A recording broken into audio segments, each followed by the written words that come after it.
Okay, so guitarists out there, do you practice? What is practice? Why should you practice? And what's the difference between practice and playing? Well, hopefully you play, you noodle, you jam, you learn songs, you play with other people, those sorts of things, and that's amazing, that's great, that's what it's all about. But to really improve on the instrument, you need to practice. So for me, practicing is finding something that either you specifically want to improve upon, but more likely something that you're weak at and you want to improve. Okay, for me at least, my right hand is terrible. Alternate picking or string skipping, those sorts of things, is quite poor.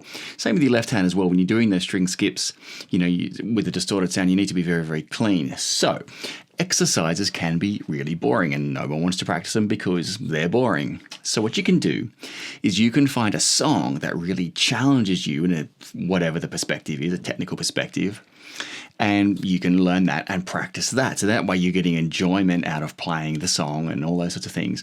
But it's doing wonders because you're practicing your technique. So I've got one today. Neil Zaza's I'm Alright, probably his best known song. It's a great song. It's been out for many, many years. And it heavily uses things that I'm pretty horrible at. Okay, it's fast, distorted, string skipping. It's a combination of downstrokes while skipping strings, upstrokes while skipping strings, and then your left hand needs to be very, very accurate to have no sort of extra noise happening. So let's have a look at it today. Let's break it down, and I'll show you why I like using songs as an example to practice. All right, Neil Zaza, I'm Alright. Let's have a look.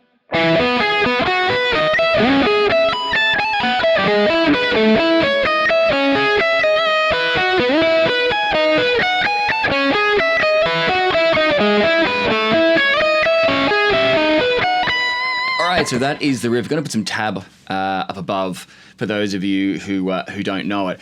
Okay, so why do I like it as a practice tool, a device to use to improve? Well, for me, there's a lot of right hand in this. Okay, my right hand really sucks. Probably the worst part about my playing. So you look for things to improve it. Okay, and over the years, I've gone from a real 3-finger out kind of guy to more bending them in a little bit. I just find I have a little bit more control. Plus, it's just a bit easy with hybrid picking as well. That's an example of sort of one thing I've done over the years to change the technique. Okay, but what you want to look at, we're going to go through the first few chords of this, okay? Okay, down, down, and then an up, up. Now, that's important. Why do that? Okay, because if I do the highest note with a downstroke, I've got further to come back down. I could do it all with downstrokes, but it's less efficient. And this is, again, there's a whole point of practicing. Practicing is something I enjoy. We got over that. But I'm trying to practice being efficient. The more efficient you are, in theory, the faster you can play. Okay? Now, also the left hand. I can't let them ring out.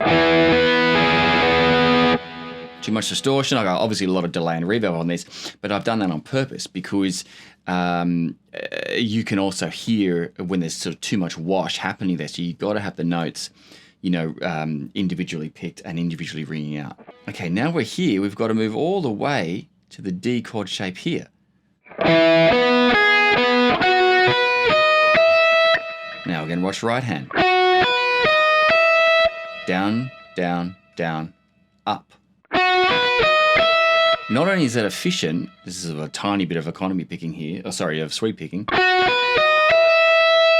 again, the upstroke there helps me get the slide into the C sharp minor. All right, so the first two chords again. Okay, so I'm here, now I've got to slide into the C sharp minor. Now we've got 4 notes, okay?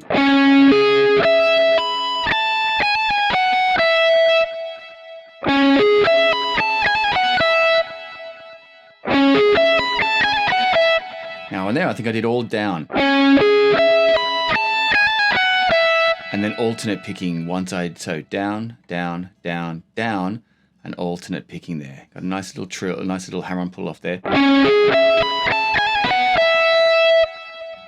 Okay, so again, right hand there. Left hand's got to be clean, single notes, watch the muting, all those sorts of things. There's a lot of accuracy happening there. Right hand, it's all about knowing when to do downs and when to do ups for efficiency, because doing it at speed is not easy. Cleanly, and again, that's the point of practice, right? We're trying to do it clean. Okay, the next one, we've got the same kind of pattern. 2 strings in a row, skip a string, and do the next string, okay?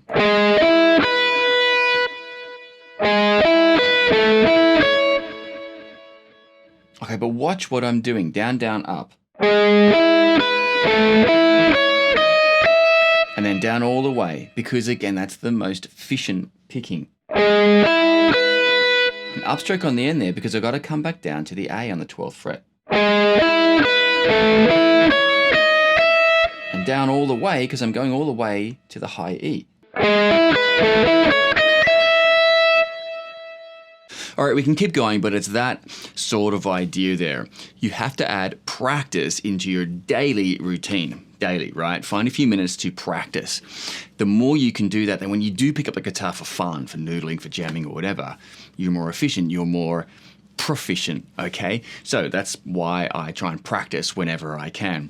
This one, as I said, my right hand generally, there is left hand with the cleanest single note for sure, controlling that amount of effect, that amount of distortion. But for me, that one, it's all about the right hand at speed. The string skipping, when to use downstrokes, when to use upstrokes, when to use alternate picking. All right, tab on top. Hopefully that helped you out. Good luck. Keep practicing. See you next time.